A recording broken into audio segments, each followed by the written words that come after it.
Asante sana msikilizaji wa AWR Tanzania kwa kuendelea kufuatana pamoja nasi, na umewadia tena wasaa kwenda kubarikiwa na kipindi cha Ijue Kweli, kipindi ambacho kinaletwa kwako na watumishi wa Mungu. Kwa wewe ambaye msikilizaji unatupata kwa masafa ya 94.7 Bariadi, bila kusahau Mtwara 98.9, Moshi huko 93.1, Liwale 91.1, sambamba nikirejea Babati 97.1. Endelea kubarikiwa na wasaa huu.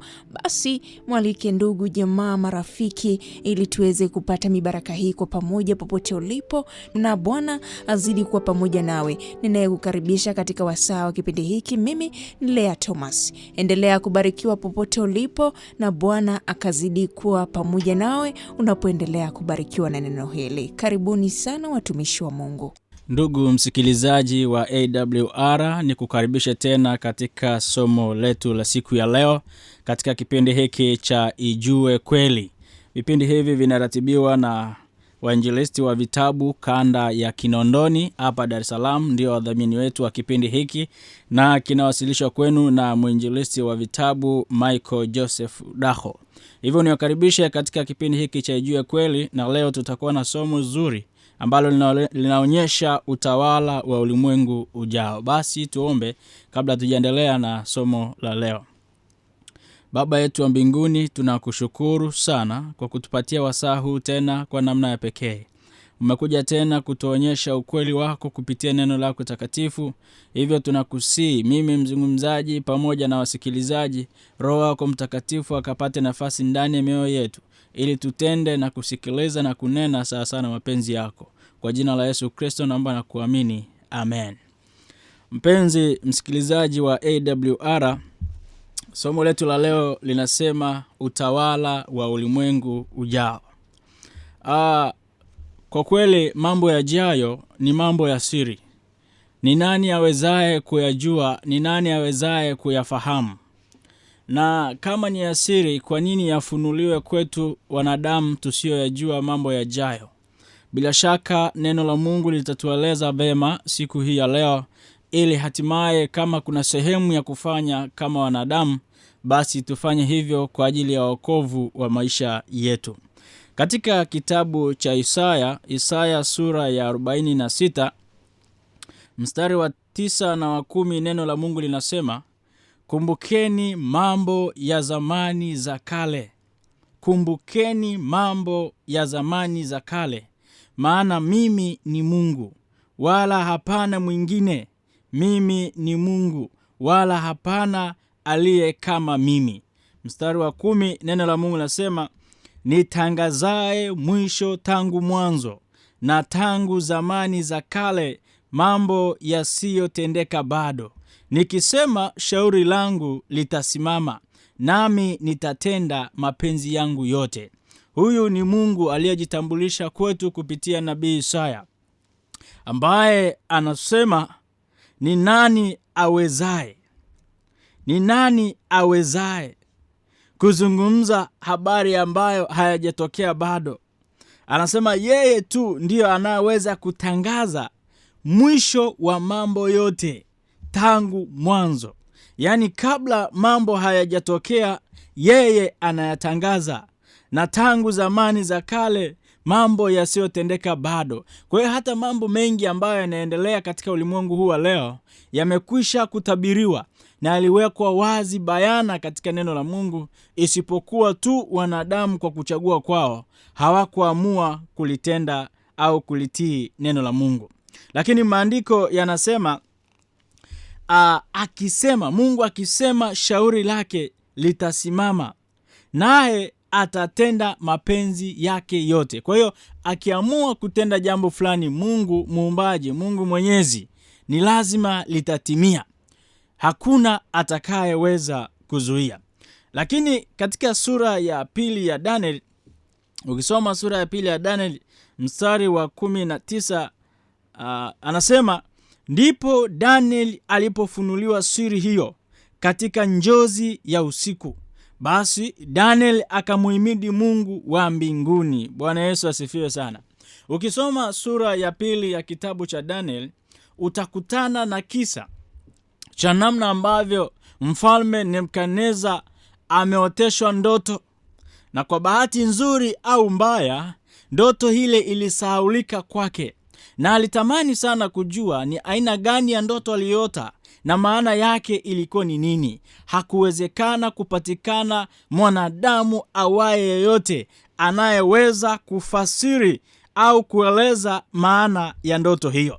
Ndipo Daniel alipoitwa kuhusishwa katika swala hili, yeye alidhibitishia umma ya kwamba hakuna mwanadamu yoyote, iwe duniani iwe mbinguni, ambaye anaweza kufunua siri hii, isipokuwa yuko Mungu mbinguni afunuaye siri, naye amemjulisha mfalme Nebukadneza mambo yatakayokuwa siku za mwisho. Ndoto yako na njozi za kichwa chako ulizoziona kitandani pako. Bwana Yesu asifiwe sana. Popote ambapo anapatikana mwaminifu wa Mungu, hata taifa nalo linanufaika. Unajua kuna mambo ambayo Mungu amewaeleza wanadamu muda mrefu sana, yanashindwa kutokea kwa sababu hakuna aliyejitokeza kufunua mafumbo ambayo Mwenyezi Mungu ameyafumbwa kwa wanadamu. Kwa hiyo anatakiwa apatikane mwanadamu ambaye yuko connected, ameungamanishwa na mbingu, ambaye anaweza kufunua siri. Sasa angalia, hapa ni mfalme wa taifa kabisa, anapewa maono ya mambo yatakavyokuwa siku za mwisho. Anapewa ndoto ya mambo yatakavyokuwa siku za mwisho, lakini anaisahau, alafu maana yake pia anaisahau na haielewi na haikufunuliwa kwake maana yake ilikuwa ni nini. Kwa hiyo ukisoma mstari wa 26, neno la Mungu lasema, mfalme akajibu akamwambia Daniel aliyekuwa akiitwa Belteshaza, je, waweza kunijulisha ile ndoto niliyoiona na tafsiri yake? Daniel akajibu mbele za mfalme akasema, ile siri aliyoiuliza mfalme, wenye hekima hawawezi kumfunulia mfalme, wala wachawi, wala waganga, wala wanajimu. Unajua mfalme huyu Nebukadneza alikuwa amejipanga kimkakati kwa namna fulani hivi, kwa sababu katika utawala wake alikuwa na makundi ya watu ambao aliamini kwake wangekuwa msaada, ikiwa ni pamoja na wachawi. Aliwaamini wachawi. Kulikuwa kuna kikosi cha wachawi ambao likitokea jambo, akilipeleka vile, akilipeleka kule, anategemea kuweko na utatuzi. Lakini pia walikuwepo waganga mashuhuri kabisa. Hiyo haitoshi, walikuwepo wanajimu. Lakini hiyo haitoshi zaidi, aliwatafuta wenye hekima, yani mwanadamu ambaye kwake alionekana ana hekima. Kwa hiyo aliweka makundi ya watu ambao watakuwa wakimsaidia katika mambo yake yote. Hivyo mfalme anapoonyeshwa hiyo ndoto, anapoelekea wanadamu wenye hekima, anapoelekea wale wachawi, anapoelekea waganga, anapoelekea wanajimu, wanamwambia hapa hakuna linaloeleweka kwetu. Haya mambo ni magumu, hayajawahi kutokea, hakuna mwanadamu awezaye kufunua. Lakini ninachokipenda sana katika somo hili la leo ni jambo hili ambalo amelifanya Daniel. Ni kweli Daniel ni shujaa, Daniel ni mtu wa maombi, ni kweli kabisa, hilo halipingiki. Lakini Daniel alikuwa miongoni mwa vijana waliotumainiwa kama wenye hekima. Ndiyo, Daniel alipitia uzoefu mwingi na Mungu. Ndiyo, lakini majibu ya Daniel siku hii ya leo yananiumba mimi upya tena. Kwa nini? Kwa sababu Daniel, pamoja na kwamba anatambulikana kama mwenye hekima, kama mtu mashuhuri, mtu ambaye ana mahusiano na Mungu, Daniel akamwambia mfalme, akasema hivi, ile siri uliouliza wewe mfalme, wenye hekima hawawezi kumfunulia mfalme, wala wachawi, wala waganga, wala wanajimu. Kwa maana nyingine akasema hivi, mimi ulioniona nina hekima kwako, hili swala mimi siwezi kulifunua, siwezi kuyaelewa, maana akili za Mungu hazichunguziki kwa namna ambavyo umeona nafaa. Lakini mstari wa sura ya pili ya Daniel mstari wa 28, neno la Mungu lasema, Daniel akasema hivi, lakini yuko Mungu mbinguni afunuaye siri, naye amemjulisha mfalme Nebukadneza mambo yatakayokuwa siku za mwisho. Ndoto yako na njozi za kichwa chako ulizoziona kitandani pako ni hizi. Bwana Yesu asifiwe sana. Nimempenda Daniel. Amenifundisha kitu katika maisha yangu. Sasa anapokuja kumfunulia, anapokuja kumweleza ni hizi ni nini, mfalme alionyeshwa nini katika usiku ule. Daniel sura ya pili mstari wa 31 mpaka 35, neno la Mungu lasema, wewe mfalme uliona na tazama sanamu kubwa sana. Sanamu hii ilikuwa kubwa sana na mwangaza wake mwingi sana. Ilisimama mbele yako na umbo lake lilikuwa lenye kutisha. Na sanamu hii kichwa chake kilikuwa ni cha dhahabu safi, kifua chake na mikono yake ni fedha, tumbo lake na viuno vyake ni shaba. Miguu yake ni ya chuma, na nyayo za miguu yake nusu chuma na nusu udongo. Nawe ukatazama hata jiwe likachongwa bila kazi ya mikono, nalo jiwe hilo likaipiga sanamu miguu yake iliyokuwa ya chuma na udongo, likaivunja vipande vipande. Ndipo kile chuma na ule udongo na ile shaba na ile fedha na ile dhahabu vilivunjwa vipande vipande pamoja, vikawa kama makapi ya viwanja vya kupepetea wakati wa hari. Upepo kavipeperusha hata pasionekane mahali pake, na lile jiwe lililoipiga hiyo sanamu likawa milima mikubwa, likaijaza dunia. Bwana Yesu asifiwe sana. Mfalme anaelezwa ni mambo gani aliyoyaona, ya kwamba aliona sanamu kubwa ambalo kichwa chake ni dhahabu, kifua na mikono ni fedha, tumbo shaba, miguu chuma, nyayo nusu chuma na nusu udongo. Hivyo ndivyo alivyoona. Lakini cha kushangaza alichokifanya mfalme Nebukadneza, kwa sababu kwa sababu yake mwenyewe, ya namna alivyoona mwenyewe nafaa, utaona kituko ambacho amekifanya huku mbele. Lakini pia mstari wa 36 tunaona tafsiri kwa nini madini haya yatumike. Unasikia, unapoambiwa habari ya dhahabu, hiyo ni madini, fedha ni madini, shaba ni madini, chuma ni madini. Kwa nini zitumike? Je, madini haya yaliwakilisha nini? Danieli sura ya pili mstari wa 36, 37 mpaka 43, neno la Mungu nasema, hii ndiyo ile ndoto, nasi tunaihubiri tafsiri yake mbele ya mfalme. Wewe mfalme, mfalme wa wafalme, na Mungu wa mbinguni amekupa ufalme na uwezo na nguvu na utukufu. Yaani mfalme ni mfalme wa wafalme. Mungu wa mbinguni amempa ufalme na uwezo na nguvu na utukufu.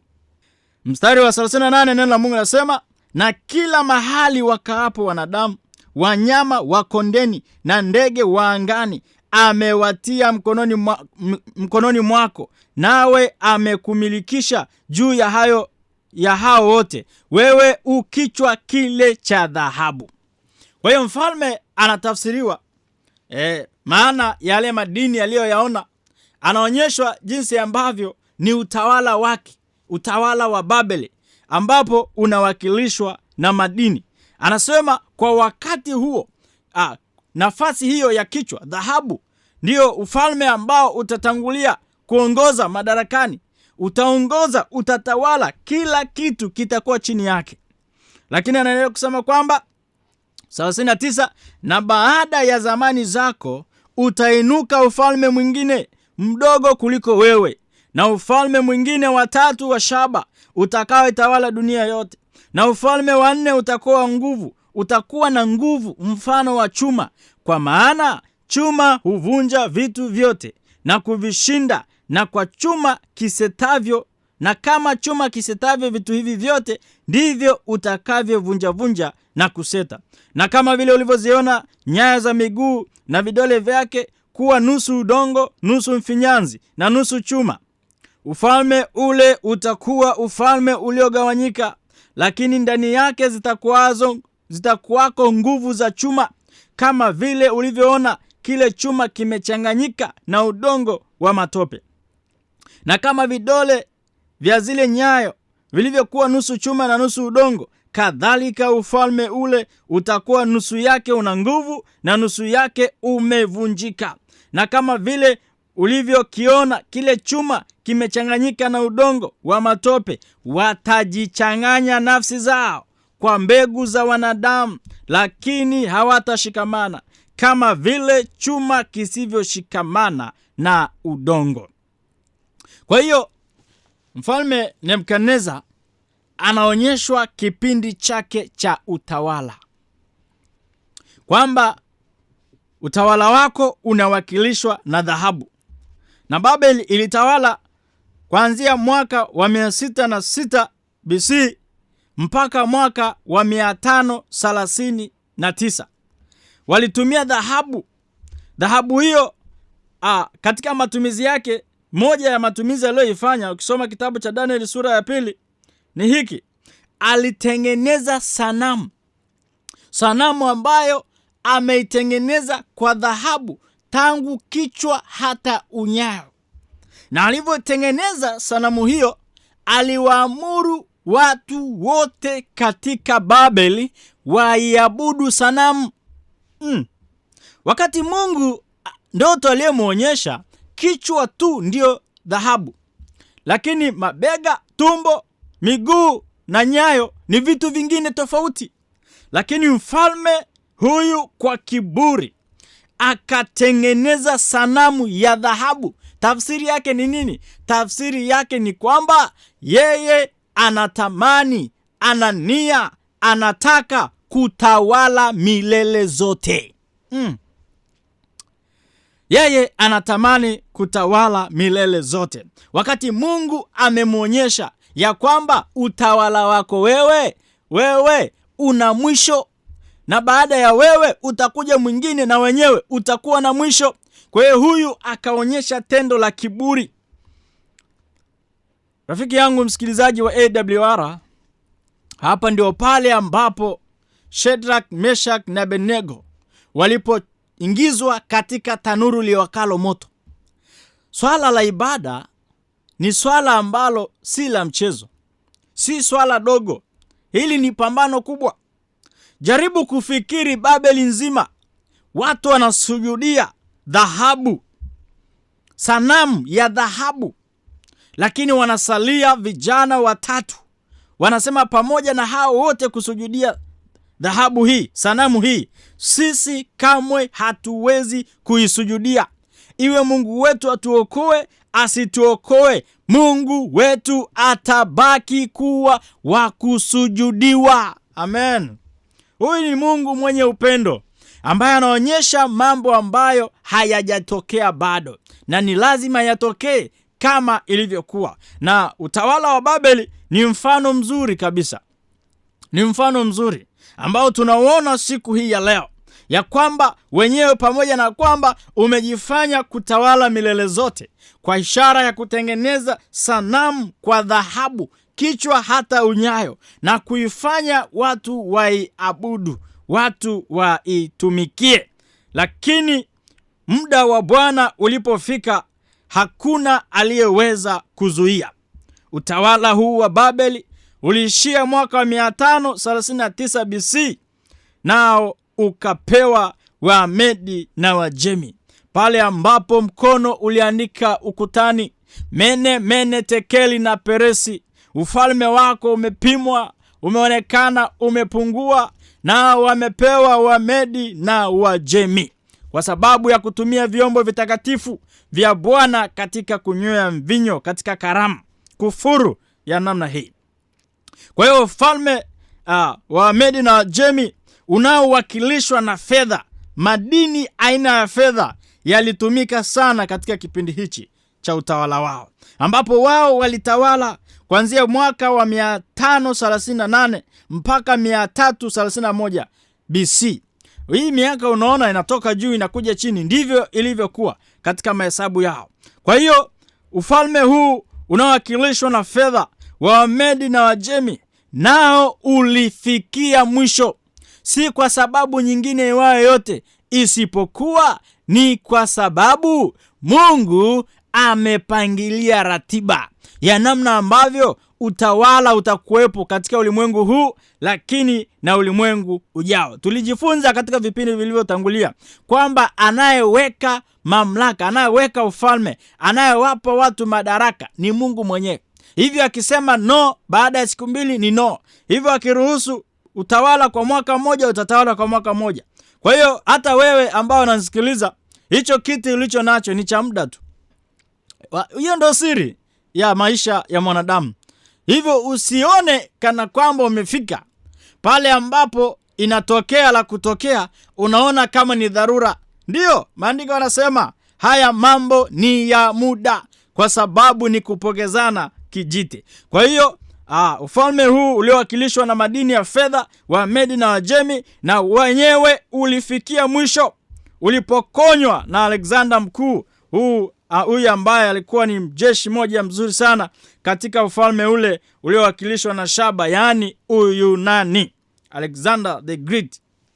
Na kipindi hiki pia ni madini ya shaba yalitumika sana katika utawala huu.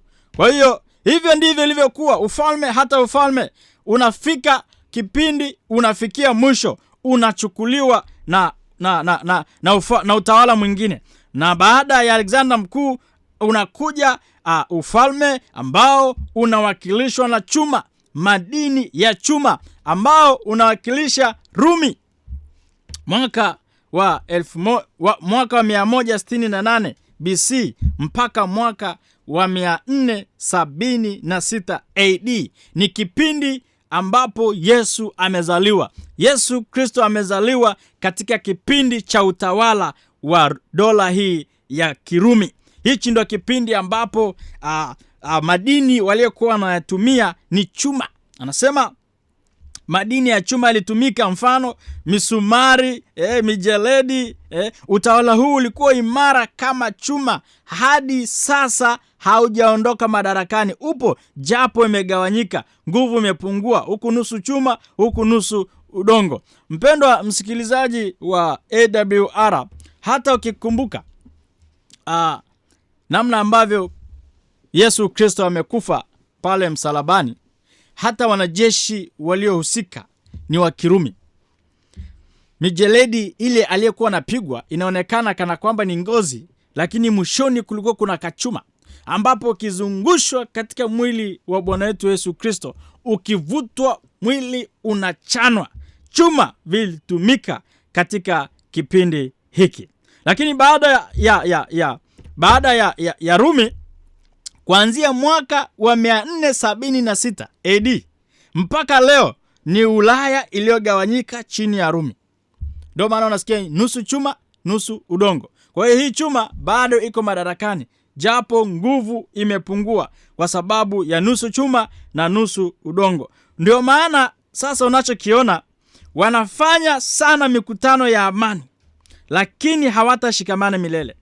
Wako waliojaribu kufanya hivyo kwa sababu ya huku nguvu kidogo, huku nguvu sana. Huwezi kushikamanisha. Walishindwa. Mfano kina Napoleon, kina Hitler, wote walijaribu kuunganisha Ulaya, lakini ilishindikana. Ni nini kinachosubiriwa? Daniel 2:43 anasema, na kama vile ulivyokiona kile chuma kimechanganyika na udongo wa matope, watajichanganya nafsi zao kwa mbegu za wanadamu, lakini hawatashikamana kama vile chuma kisivyoshikamana na udongo. Hapa pia Mungu anaendelea kuonyesha walimwengu ya kwamba kile ambacho amejaribu kukifanya mfalme Nebukadneza, ya utawala wake kudumu milele kwa kutengeneza sanamu ya dhahabu kichwa hata unyayo, ndicho kinachotaka kufanyika katika mwisho huu wa dunia. Mataifa yanajaribu kufanya vikao vya amani, wanafanya mikutano ya amani kuunganisha Ulaya, kuunganisha mataifa, lakini bado haiwezekani. Haiwezekani kwa sababu gani? Kwa sababu neno limekwisha kunena, na neno hili ni kweli. Bwana Yesu asifiwe sana. Neno hili ni kweli na itabaki kuwa hivyo leo, kesho na hata milele. Ni nini kinachosubiriwa? Je, kutatokea nini? Wakati huu tulio nao ni wakati wa kumsubiri Yesu Kristo aje mara ya pili, kwa mujibu wa maono haya ambayo Mungu alimuonyesha mfalme na tafsiri yake kupitia nabii wake Daniel. Daniel sura ya 2 mstari wa 44 na 45, neno la Mungu linasema, na katika siku za wafalme hao Mungu wa mbinguni atausimamisha ufalme ambao hautaangamizwa milele, wala watu wengine hawataachiwa enzi yake, bali utavunja falme hizi zote vipande vipande na kuziharibu, nao utasimama milele na milele. Na kama vile ulivyoona ya kuwa jiwe lililochongwa milimani bila kazi ya mikono, na ya kuwa lilivunja kile chuma na ile shaba na ule udongo na ile fedha na ile dhahabu, basi Mungu aliye mkuu amemjulisha mfalme mambo yatakayokuwa baadaye, na ndoto hii ni ya hakika na tafsiri yake ni thabiti. Mungu ameonyesha falme zilizotangulia zingefikia mwisho, na ndivyo ilivyokuwa. Na sasa anasema utawala ujao, mfalme anayekuja, yaani jiwe lililochongwa bila kazi ya mikono ya mwanadamu, yaani Yesu Kristo, ndicho kinachosubiriwa sasa. Ujio wa Yesu Kristo mara ya pili. Utawala huu utatawala milele na milele. Bwana Yesu asifiwe sana. Utawala huu utatawala milele na milele. Hili ndilo tukio lenye utukufu kuhusu kusimamishwa kwa ufalme huu wa Yesu Kristo, ujio wa Yesu mara ya pili. Ukisoma kitabu cha Mathayo sura 25 mstari wa 31, neno la Mungu linasema, hapo atakapokuja mwana wa Adamu katika utukufu wake na malaika watakatifu wote pamoja naye, ndipo atakapoketi katika kiti cha utukufu wake. Ufunuo 11:15, neno la Mungu linasema, malaika wa 7 akapiga baragumu, pakawa na sauti kuu katika mbingu zikisema, ufalme wa dunia umekwisha kuwa ufalme wa Bwana wetu na wa Kristo wake, naye atamiliki milele hata milele. Ndugu msikilizaji wa AWR Tanzania, tunaishi katika siku za falme zile za nusu chuma nusu udongo, yaani kwa mjibu wa maandiko matakatifu katika zama za ufalme. Basi tumebakiwa na tunamalizikia katika huu.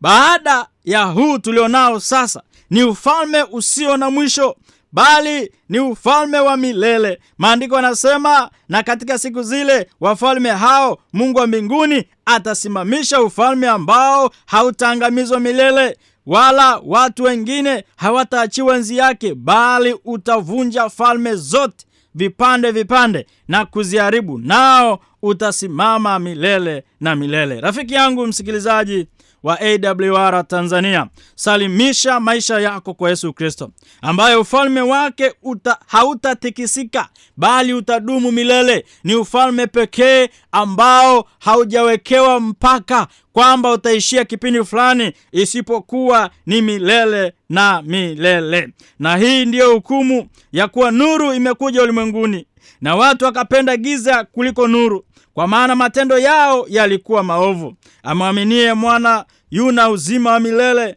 asiyemwamini mwana hataona uzima, bali ghadhabu ya Mungu inamkalia. Rafiki yangu msikilizaji, salimisha maisha yako kwa Yesu Kristo, ili anapokuja mara ya pili amiliki, atawale, aishi na wewe milele zote.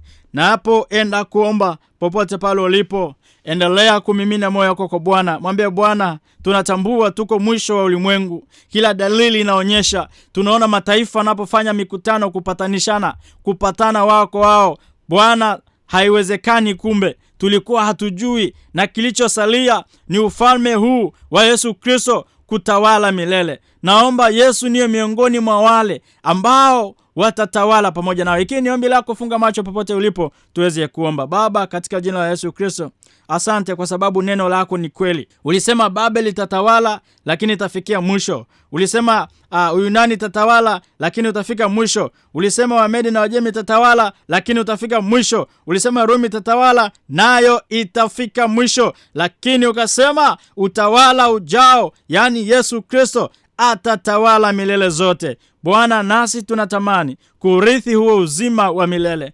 Tuwezeshe mimi pamoja na msikilizaji wangu popote pale alipo, aendelee kuachilia moyo wake kwako, ili upate nafasi moyoni mwake, na utakapokuja Yesu Kristo mara ya pili, uje utuchukue watoto wako, tuweze kukulaki mawinguni. Kwa jina la Yesu Kristo naomba na kuamini. Amen. Asante sana rafiki yangu msikilizaji wa AWR Tanzania popote ulipo. Kwa mawasiliano, wasiliana nami kupitia namba hii ya Voda 0759533933. Mungu akubariki sana. Endelea kusikiliza AWR Tanzania, sauti ya matumaini.